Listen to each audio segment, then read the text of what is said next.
And welcome. This is AFish, Capsuleers. Welcome you guys to Talking in Stations. We have a few guests joining us today. We've got Brisc with the initiative. We have Rev with Rev's Reavers, and we have Rahne with Pandemic Legion. Welcome, guys. Hey, thanks for Thanks having for us. having us. Can you introduce us one by one? Brisc, tell us a little bit about yourself for those who don't know. Hi, everybody. My name is Brisc Rubal. I am an Eve player. I've been playing Eve online, the PC version, since 2006. I currently serve on the Council of Stellar Management, which is the elected player representatives to Eve. I also serve on CSM 13. I am the co-host of the Open Cobb Show, and I'm also the co-host of the Meta Show, two of the longest-running Twitch streams for Eve Online in the game. And I fly with the initiative, and other than that, I have no responsibilities whatsoever. Still sounds like you're a pretty busy guy, though. A little bit. I have a lot of work. Awesome. And actually, one cool thing about Brisc is that we actually met in Open Comms about a year ago. It was about a year ago. I think it was October. And Brisc was one of the first who was kind of open to the idea of Eve Echoes being something that can still deliver an authentic Eve experience. So excited to hear a little bit of what your take is on it now that the game is launched. But first, Rev, tell us a little bit about yourself for those who don't know you. Oh, well, I am a random pirate flying through low-sec and null-sec, having a lot of fun in Eve Echoes with my Reavers. I don't know who the Freezers are, but the Reavers, yeah, we like to do lots of things in-game. So. I said Reavers, it's just maybe I'm like stuttering a bit. It's early here, okay? A little bit. A little bit. So how are you working on that Moa Guardian for me? I'll have to check with our shipbuilders. We were up way too late last night running storyline missions, but yeah, I think it's being built. Well, the Guardian's not a regular MOA. Yeah, regular I don't Moa. think nobody can build a Guardian yet. Yeah, no Guardians are available yet. And then Rahne, tell us a No little bit about Guardians yet. yourself. So yeah, I know you're both in EVE Online and EVE Echoes. Maybe tell us about the team you're in EVE Online and in Echoes. Yeah, for sure. So in EVE Online, I'm Rain Chocolate. I'm in the Habitual Euthanasia, which is a Corp and Pandemic Legion. Within PL, sort of the acronym, within PL I do Logi anchoring type work. So most people see me with the healers of EVE Online, which is a lot of fun. In EVE Echoes, I am actually still Rain, just Rain, but I also have the character Rain Chocolate. And then I'm part of Based Department, or EOG is our ticker. And somehow I got promoted to director, and here I am doing diplomatic work and helping people. I know Rev talked about his doing storylines, and that's what I was doing yesterday. And wow, PvE is really hard in Echoes. So I can definitely second that. We've been doing a bunch of the PvE, and it has been, depending on which one you do, it's definitely time consuming. You definitely need a team. Rain, what about your strategy on how you guys have been attacking or tackling this PvE? so initially we started out with one person tanking. They died. So instead we all use Condor 2s, which are sort of these speedy little interceptors. So they really more speed tank rather than tank.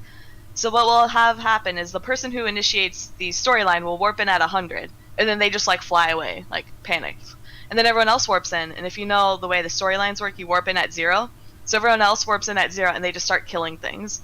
And that's kind of the strategy. Where it goes bad is when the rats will randomly stop shooting the initial person, and then they kind of switch. And so then that's sort of when all hell breaks loose, and everyone just kind of has to panic warp and try to keep themselves alive. It's like I think it changes every 5 minutes, at least from what we've experienced. Every 5 minutes, they begin to switch targets. Yep. So, Brisc, have you done a little PvE in Echoes? I have. I mean, so far, I have kept to the solo side of things. I'm still getting my feet wet. I've been doing the high sec mission running, and I've been trying to go through all the tutorial missions.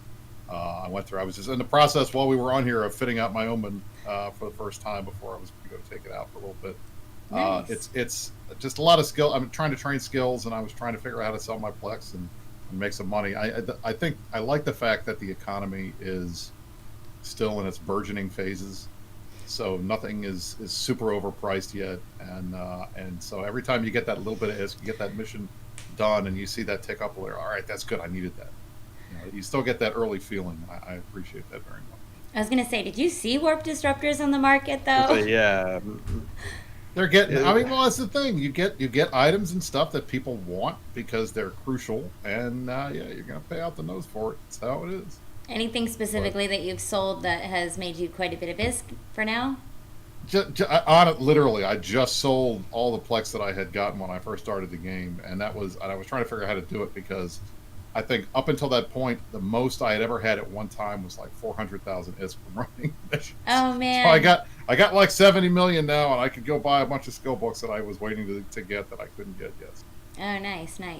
So tell us a little bit about Echoes and how you feel it's developed so far, because you are one of the first people I spoke to in terms of giving Echoes a try and kind of being open to this community, just because I kind of came into the I came into the EVE community telling them mobile gamers are serious, trust us, like we're dedicated, we're hardcore. Do you think that Echoes so far has delivered a pretty good experience? I think it has, and I'll be honest. I was a little bit skeptical when things started that NetEase was going to get it right and that this was going to be really EVE.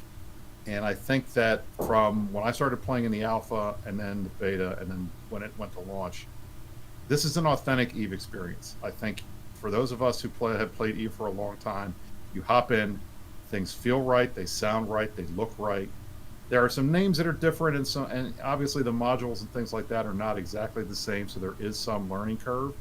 But for those of us who have played EVE for a long time, you hop in, and it's relatively easy to get started and figure out where you are and how to do things. So I think in that regard, I think that people who are going from EVE Online to EVE Echoes, they will be very familiar with things. And the good thing is, I think, honestly, it's probably going to be that way in reverse. And I think we've talked within the CSM, we've talked with CCP, the developers of the PC version of the game, that we're looking for a halo effect from Echoes. We have so many people who may not be PC gamers, who may not be trying out the game on PC. They're going to take the chance to download the game on their phone or on their iPad or their other, or whatever tablet they're using, their Surface or whatever, and they're going to give it a try and they're going to like it, and they're like, I wonder what it's like in the game that's been around for a long time. And we're hoping that we'll get some of those people to try out EVE Online and see if they like that. So I think there's definitely some good chances for cross-pollination, and I think anything that generates revenue for the company, whether it's NetEase or whether it's CCP or Pearl Abyss, I think that's a good thing. We want these companies to do well, because then they can keep turning out products that we like. 100%. And just on that note, Rahne, as someone who's been playing online in Echoes, you kind of manage both of these worlds. Do you think that this is a great, beginner training wheels for EVE Echoes? Is this some sort of training wheels to start off in EVE Online, just because EVE Online does have such a high learning curve? Is this something, if someone's been interested in getting an EVE Online, would you recommend EVE Echoes to start? I'm a bit torn, because I would say yes and no, because I think Echoes is its own game and has its own merits in that aspect. But at the same time, I feel like if you can't handle Echoes, you probably can't handle EVE. But if you can't handle EVE, Echoes may be a bit of a better option. And that's mostly because, yes, they're very similar games, right? The assets are pretty much the same, the concepts are the same, but at the same time, they're also different in their own ways. So I would say Echoes is a bit more casual, but it's definitely not it's not like a World of Warcraft casual. It's just a little bit quote unquote easier than the normal EVE Online experience. It's an EVE casual. Yeah. EVE casual. Which is not casual in any other game. It is. Yeah. It's kind of hard to describe, because when you say casual EVE is right here. It's a casual EVE can be right here, whereas all other games are down here. So exactly. That's kind of the comparison. Because I've talked to a lot of players, and even myself, right? I'm feeding in some of the what would be the easiest content. So it's not. I'm definitely kind of a casual within Echoes myself. I feel, if people want to try EVE Online or Echoes, trying one or the other to see how you would feel is definitely worth it. But I wouldn't say once you try Echoes, then you can't try EVE, or once you try EVE Online, you can't try Echoes. I wouldn't say that. Now, it's too funny, though, because I know Rev was over here telling us before the show started. He was up pretty late, into the hour, and I know I was myself, doing some diplomacy things. I'm casual, oh my gosh.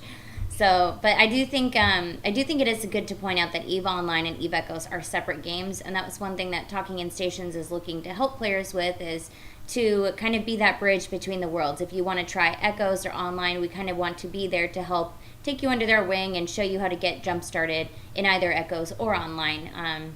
It really just depends on what your storyline or your gameplay is going to be like. So Rev, how have you been faring? We know that you're pretty new to the EVE world. You kind of jumped in from Star Trek, a different game, and just wanted to see how your team is adjusting. I mean, we're doing great, I guess. I mean, we're, I think, up to like 130, 135. I mean, last night we had like 25 people and just running all together, doing through storyline missions, a little bit of PvP here and there, mainly just from a pirating standpoint. Like, no wars, just going in, janking your crap, enjoying it. I mean, I like the mobile version. I will say, just on the comment of like going to EVE Online, I'd say coming from as a representative of the mobile base, very doubtful that happens. I mean, if you were going to play EVE Online, you already would. I mean, like, I'm a PC gamer. I've got 2 gaming PCs sitting on the floor. It's actually what I'm using to run EVE Echoes, and literally no desire to try EVE Online. I mean, because it's its own game. It's its own world, and it's fresh, whereas EVE Online's been around, 17 years. I'm like, I don't want to join something that's been around that long. And it's almost like the point where I think if you really wanted to garner interest for EVE Online, you'd need, like, EVE Online Classic to bust out. Like, brand new, fresh, everybody's on an even scale. Because that's what was so alluring for Echoes, is to be able to get into the EVE world and not be as complicated, a little bit more casual, because I can do it on my phone, and it's fresh start for everybody. And it's too daunting to jump to a game that's been around for almost 2 decades, that's fully set up for everybody. And I think that's why so much of us from the Star Trek Fleet Command world have loved EVE Echoes, is because we can come in, we've claimed space, and now we play, and we don't have to worry about, Titans and battleships flying around popping us, because we have been playing our whole lives. So. I find that interesting, because a lot of the EVE Online players that I play with kind of refer to Echoes as like an EVE Classic. They're like, yeah, nobody knows what they're doing. There's no capitals. We're just shooting everyone. The market it's just really started. Fun. Exactly. Yeah. Yeah, exactly. So, I mean, from that aspect, I could maybe see that draw, but yeah, I agree. Like, EVE Online is its own game, Echoes is its own game. Yeah, there's parallels, so maybe if you like one, you like the other. But, I don't know. I mean, I'm sure I'd like EVE Online. It's just, in the 3 weeks since it's launched, I've got is basically as good of a stabber as anybody can have, to an extent. Anybody in the game can have. I'm sitting on 200 million plex that I made in the past 2 days, or two. I wish it was 200 million plex. 2 million ISK I made in the past 2 days, which is a decent amount of ISK. I'm able to operate at a high enough level to stick with most people in the game. I mean, that wouldn't be possible if it wasn't a fresh start. I mean, it's nice to get in on the ground floor. I'm not saying if you haven't ever played EVE Echoes to not get in, because we've got 2 weeks ahead of you. It's just, even then, it's still going to take us several weeks to get to Tech 7, months to get to Tech 8. So it's just nice to get in where you're not running into people in hurricanes already. And I think, in general, that's a philosophy that I've heard quite a bit. I mean, when you think about EVE Online as a game, has a storied history, a lot of famous players, a lot of people that have been around. And one of the things that you find with EVE is most of the famous players that have been famous for a while are still there. It's a game you never really quit, because it's more of a lifestyle than it is a game. And you'll read stories about guys like Vince Draken, guys like the Matani and Wrath Telkin and Headliner, and these people that are familiar names to EVE players. They're still all there. They still all play. But so there's a lot of feeling I found with certain people that want to get in. They want to make a name for themselves, and they feel like being able to start fresh is their best way of doing that. And I think that's completely legitimate. And I think you're going to see a lot of people that would have excelled in EVE if they wanted to go that route, that are going to excel in Echoes for exactly the same reason they would have excelled in EVE. And we don't know if they're ever going to connect the 2 games. I mean, it would be interesting to see if that storyline ever collides eventually. But I do think there will be some cross politics that come over from EVE Online into EVE Echoes. I know we've seen a little bit of that. So if you do your homework and do your research, and you meet some of these EVE Online players and get to know their story, background, history, and the politics there, it does, I feel like, end up giving you a level of benefit when you move into Echoes, just because people who've flown together prior tend to stick together. So, I noticed even when I reached out to a few Eve vets, I had some people joining me, and they were from Pandemic Legion, and I actually just like messaged Headliner, and I was like, hey, do you know who this is? And he was like, okay, I did a background check. He's all good. So, it's kind of interesting. I'm able to vet my players that way and kind of learn what was their history in EVE Online. Is this going to be a good player for me in EVE Echoes? So it's kind of unique to see the two worlds complement each other, I would say, in the best sense. So it definitely does have this complementary kind of component to it. So Rev, what would you say your most proud moment in EVE Echoes has been so far? Most proud moment. Oh, I don't know. I mean, I can tell you moments that I've enjoyed. I don't know if there's really proud moments. I mean, you like to say that I'm more of a marketeer than pirate. 100%. That's always fun. 100%. Anybody out there wants some Challenger rapid fire missile launchers? I'll sell them for 10 mil right now, 2 mil cheaper than the market. Y'all let me know in chat. But yeah, I just enjoy going out and playing. I mean, the most fun I have in terms of instant action are always PvP kills. And the way we do them, we're annoying. You're out there doing anomalies, having fun. One, I don't know why people leave their loot boxes while they're doing anomalies. You loot those things as soon as they drop.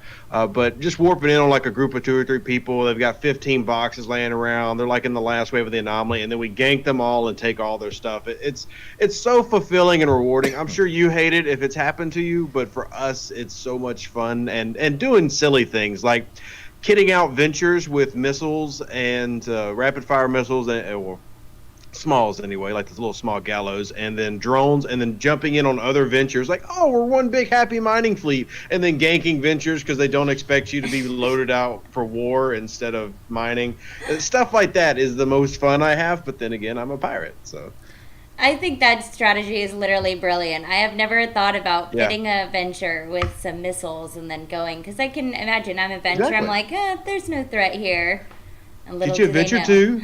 Throw on 2 acolyte drones, and then throw you on 2 missiles, get 3 or 4 to warp in there, and there's not enough time for the other venture to get out. So, and then you can put all their ore in your hold. Damn. Yep. I love that you guys are discovering all these little tricks. I love that you guys are discovering all these little tricks. It's like, this is the type of stuff that we've been doing forever. We used to take battle procurer roams out, because you see these guys moving around, and you think, oh, that's a mining fleet going somewhere, and then we'd kill you. It's just, I love that stuff. That's great. You guys are doing all the stuff we do in Eve. That's what I mean about this. This is an Eve game. The same stuff that's fun that we get a kick out of doing in Eve Online and have been for a long time is now stuff that's happening, and it happens organically, and that's the best part. It's like nobody taught you how to do that. You came up with it on your own, and that's I really appreciate that. It's really fun. Rain, did you say?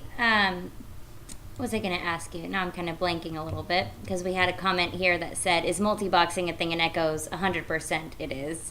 Yeah. Multi-box is sure. 100% a thing. Brain, I was going to actually ask you, what was your proudest moment in EVE Echoes so far? Obviously it's going to be PvP related, so I fly around Amamake in a sort of gank thrasher, so it has no tank, and it has a disruptor. And what I pretty much do is just... That sounds familiar, Ring. I know, right? So I just ram people and then hope they die. So it does work on ventures. But some of my more proud moments was I'll warp into anomalies, and there'll be like someone, like, I think Rev was saying, like, nobody loots. So I'll just go and loot all their stuff while this person is like 50 kilometers off, like killing rats. And then eventually they get like super angry, like, that's my stuff, what are you doing? And then they'll like try to attack me, and then I just murder them. And that's been my favorite part, like killing cruisers in a smaller ship, especially caracals, because caracals with rapid lights can completely destroy my ship, but killing them instead is absolutely enjoyable. I love it. That's awesome. Now, in terms of this game that is kind of emerging, we've got a bunch of different things going on. You know, we had a pretty long maintenance this week, which, while some people hate on the maintenance, I kind of like it because it's a bit of a break, gives me a rest. But I was going to see, you know, what Brisc has been involved in the CSM. Maybe Brisc, you can tell us a little bit about what the CSM is for any Echoes players who don't know, and you know, maybe we can talk about when would be the right time to introduce the CSM in for a game like EVE Echoes. So for you Echoes fans that aren't familiar with Eve, about 14 years ago, I think, the developers came up with an idea that they wanted, and it was in response to some in-game things that happened we don't need to get into, uh, that they wanted to have the players to have a voice in the development process, to have a player representative that could go and talk to the developers about issues that the players cared about, and that could be a sounding board for the developers for new things that they were going to add to the game or try out, or changes that they wanted to make to get a feeling for how the player base would react to it. So they came up with this idea. It's called the Council of Stellar Management. Essentially, what it is, it was originally 14. It is now 10 players who are elected by the player base to go and represent them to the developer. And we have had 15 CSMs over the years. The first few, I think, up until CSM 6, there were 2 per year. Now there's 1 per year, and now we're on 15. And so basically, what I do as an elected representative is players come to me and they tell me ideas or complain about things that are broken, or they tell me that there's issues and stuff like that. And I pass that stuff on to the developers. And developers come to us and say, "Hey, we're thinking about doing this. What do you think? What do you think about it? What are we not thinking about?"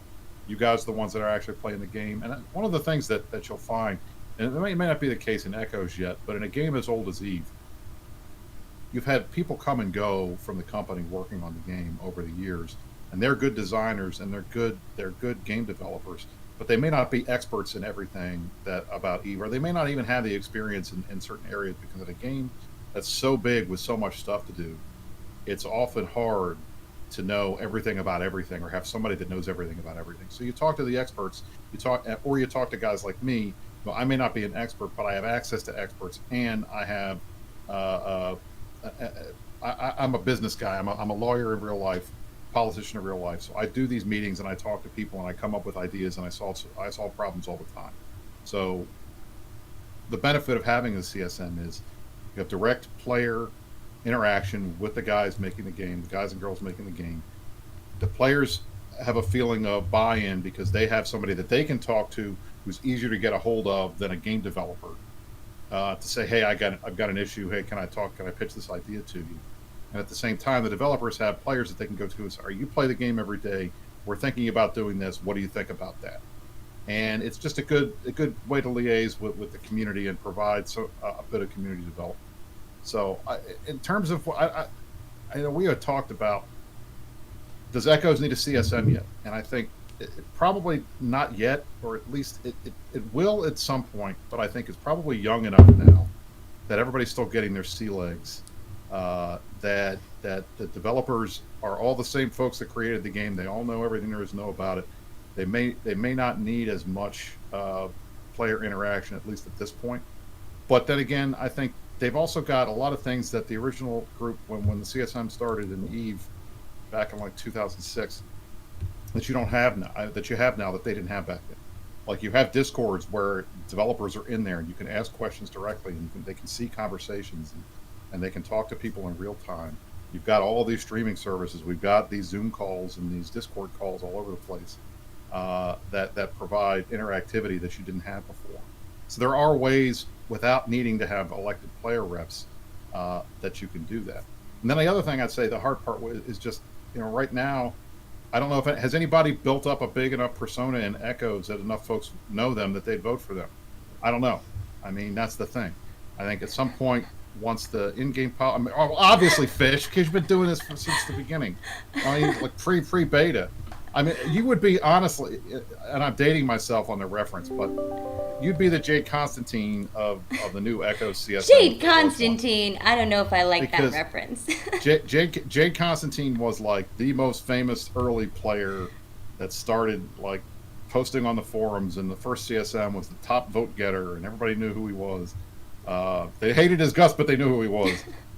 And so that I kind of, that makes me think you would be a shoo-in to the first CSM if there was an election. Hey. But I don't know if anybody else has gotten to that level yet.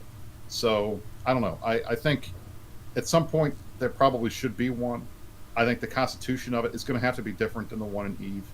I feel like the demographics of the player base of Echoes is a lot different than Eve Online, and I think that needs to be taken into account, probably in a formal way. because I think the language barrier there is probably a little bit harder than it is.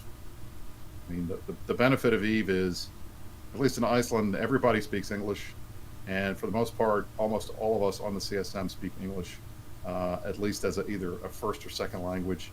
So we can wait. communicate that way. But You it's say not that, you mean you say for the most part. Who on CSM can't speak English? Maria is great. He knows English. He reads and writes he's it from very Chinese? well. He's Oh Chinese. yeah, he is. Okay. But it's sometimes I have to like I try to take, when we do CSM meetings, I basically take minutes. And part of the reason why I do it is I know Maria reads better than he speaks, and I think he doesn't catch things. So I want to help him by having a written record so he can go back through and read it in English if he can't catch it during the meeting, so that he can provide meaningful feedback. But he's great. Our CSM right now, everybody's active. I thought you were gonna try and like roast someone like Billy or whoever, and be like I don't know what Billy's this dude's Canadian saying. and doesn't really speak English, so Yeah. Hey, I'm Canadian.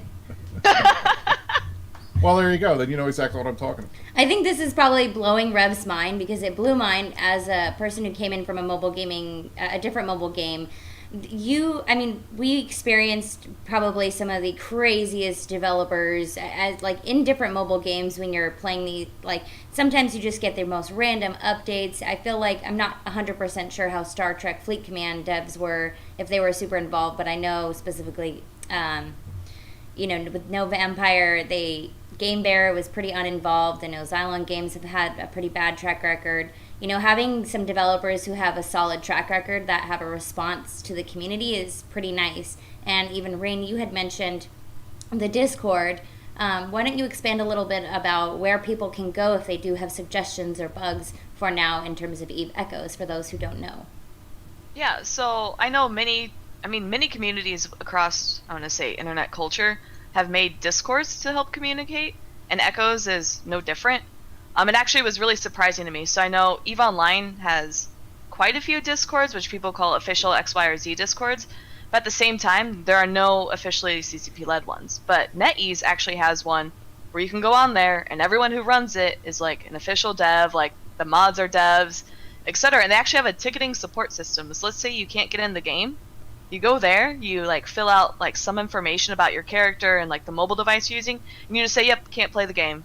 And then it actually files a ticket for them. And I think the Discord, there's probably a fancy link, but if you do discord.gg/eveechoes or /echoes, it automatically links there. So it's a fully partnered Discord. It's something I would say pretty fancy in the grand scheme of the Discords I know and frequent. But I thought it was really well done, and I think that's at least a good way of showing the devs to the community. So rather than just a Discord where they're like, hey, here's some random announcement, here comes server maintenance, they actually are actively involved and engaged with the community. And you can actually sit there and say, hey, this system's having issues, can we help? And then, I think we kind of touched on the maintenance that happened last week, which was 14 hours. They were giving regular updates on the Discord, hey, we hear you, shit sucks, we'll help, don't worry. Sorry, I forget we're on you. That's okay. You're gonna bleep it now, gosh darn it. I'm not gonna bleep. Darn Rain. We're gonna. I'll let you have that one. Rev, what did you think about the maintenance coming from a different mobile game? How did you think that they handled that? Well, not just mobile, but even from my PC gaming experience, because I play a lot of MMOs on PC. It was very nice to see the level of engagement, and now I'm pretty used to official Discords and things because whether it be official Reddit pages, official Discords, those have all become more and more common in past years. But just the level of involvement between NetEase and the player base in those situations is far different than what you're used to seeing in, obviously mobile, because that's what we're comparing against. Star Trek Fleet Command, Nova Empire, Second Galaxy, Clash of Kings, the level of interaction and updates and then compensation for their problems is far more than any other game that I've worked with or played in the past 5 years. It's very impressive to see them willing to say, hey, look, we're screwing up. This is how we're screwing up, and this is how we hope to fix it, and this is our time frame. And then opening up a test server, which most games refuse to do, just to make sure everything is checked by quality. I think they're going about everything the right way. Yeah, it sucks that you have a 14-hour downtime, but that allows you to go outside, get some vitamin D, actually see people for a little bit, and then come back and play Eve Echoes. So I remember the first game, the first MMO I ever started playing, or it wasn't really the first. It was the first one that I was really hardcore into, was Star Wars Galaxies back in 2003. Yeah. And I used to say, I love when the servers go down because that's when I have time to take a shower.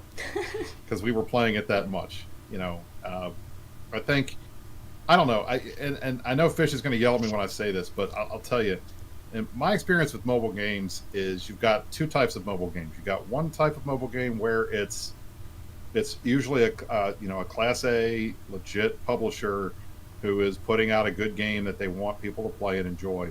And then you have all of the fly-by-nights. We just want to take your money with every little microtransaction we can possibly come up with. And those games, I don't think would care what the player base is. They don't care. I don't care what you think about this. Just give me more money. And I think at least with Echoes, they're trying to build something that's a little more long-term. And I think they're trying to turn, and I think it's something that you've talked about before. There is this belief in the gaming community that mobile gamers are casuals. That they're not hardcore players. They're not the types of people that will stick with something for a long time. They're the guys who are, the people that are going to play Candy Crush on a bus while they're going to school or something.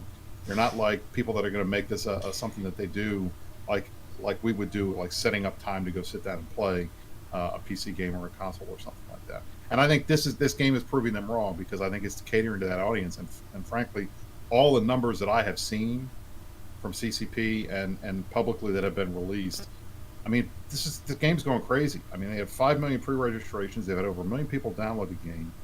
I mean, even if only 5% of those people end up getting Omega status or paying any money, that's more than you have daily concurrent users in EVE. I mean, right now, that's just that's crazy. So I feel like this game has an audience, and there was definitely people that want it, and I'm looking forward to seeing how well it does in a couple of years. Now, who here has Omega? Bam. I got it. I have three Omegas. Spending $15 is nothing. I mean, I'm coming from a game that you can spend $10,000 to unlock a single ship and upgrade it. So spending $50 to get all my neurosciences and Omega was like, oh, that's all? Cool. What else do I do with my money now? Yeah. I buy this once? Great. Your content creators do take donations, by the way. Yeah, not that I plan on spending $10,000 on EVE Echoes, but I mean, it's a different world. I mean, because every other game, just about every game is monetization based, unless you download those stupid clicker games that are like, hey, complete this level and watch a 30-second ad. So we realize monetization's got to be in it, but the level of monetization in this is so low. I mean, almost like NetEase, you're losing money. I don't want to tell them that, because then they'll make it worse. But to be truly, it's not it's like you take a PC MMO model and threw it into mobile. You don't see this very often. So, and I think that's good, because I'll tell you, at least the EVE community, and Rain can back me up on this, very, very averse to any kind of pay to win, any kind of microtransactions for buying items that would create that would basically be stuff you have to buy in order to be able to compete. That's an EVE culture that is so deeply ingrained that I mean, even when they do things like sell skill points in a pack that only new players can get, it causes uproar in the community. So I think, at the very least, I think CCP passed that on to NetEase and made it clear. It said, look, there's some kinds of monetization that's going to be okay, but if you're catering to this audience and this community, you got to be careful. And so far, I haven't seen anything that has given me alarm bells that this is, going down the wrong path. I will say one thing I was really impressed with. I remember, I think it was a stream back in April or May when NetEase, I think it was just NetEase coming up and like announcing the go live deadline or whatnot, or the release date. Sorry, that's the word I'm looking for. Release date of Echoes. But I remember they were talking, and one of the questions I asked was, well, what about monetization? And they very clearly they said, we heard you. We know you guys don't like pay to win, so we're going to do the best we can to avoid it, and by doing that, we're just going to follow the EVE Online subscription model. That's what they do. And like, don't get me wrong, you can drop a ton of money in this game, but the only thing that's going to get you is more Plex to sell. You got a lot of ISK, and now you might have the best Caracol Navy out there, the best you can do in terms of weapons, but you're still not any better than what I can do if I go grind all day. So And you And the other thing, and what we always say about Eve is, we call them credit. You can be a credit card warrior. You can go out there and buy as much Plex as you want and sell it, and get yourself the blingiest ship with all purple modules, officer modules, we would call them, any of that stuff. And you know what? You're going to take it out. You don't know how to fly it. You're going to lose it in 5 minutes. And that's how these games are, So it doesn't behoove you to go out there and try to buy the best stuff before you know how to play the game, because just going to create. As we would say in Eve, you're just creating a big loss man.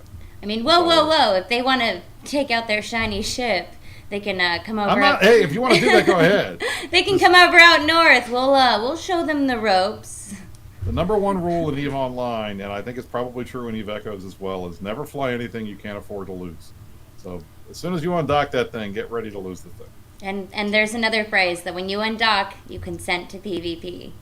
That is exactly correct. Yes. So definitely seeing some of these phrases cross over. I did see one comment from OpForce that I wanted to point out, where they said that they think what made mobile gamers so casual is the content they were provided on average that left them feeling wholly disconnected from the development and growth. The lack of feeling like they did and said mattered, I think, changed the course. So I think that's one big point, is it does kind of feel like the devs have moved this game into, we want this to be longer, we don't want this to be pay to win. So it does feel like this is not going to be a turn and burn cash grab of 1 to 2 years. I'm hoping for, I will be really celebrating if we can get to 5 years in a mobile game and really see some of these stories develop, because that was one thing that we loved, building the community in these other mobile games. And after about a year or two, you started just seeing people drop off because they couldn't handle the updates, they couldn't handle the clear changes. And then there'd be this new wave of players that was like, I don't understand why this is such a big deal. So I'll be hoping to get to that five-year mark. Definitely think there's going to be some balancing, some editing and changes. We know there's a few known issues and bugs.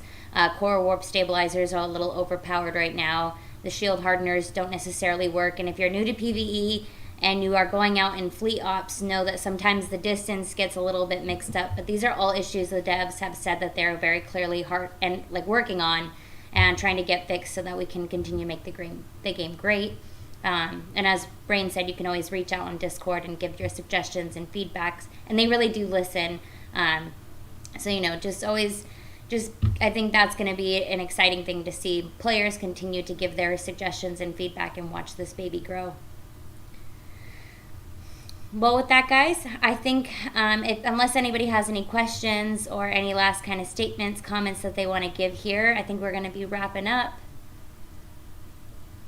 Oh gosh. I wanted to give a shout out to my court, but instead I'm gonna say everyone should go to Outer Rings so we can shoot you. It's always fun in this game. I was just gonna say, Rain, what kind of that is a very interesting role. You're like the PvP diplomat. Like, hey, yeah, we can be friends. After you show me what's in your cargo. Spinning webs to bring in new people. So I can't wait.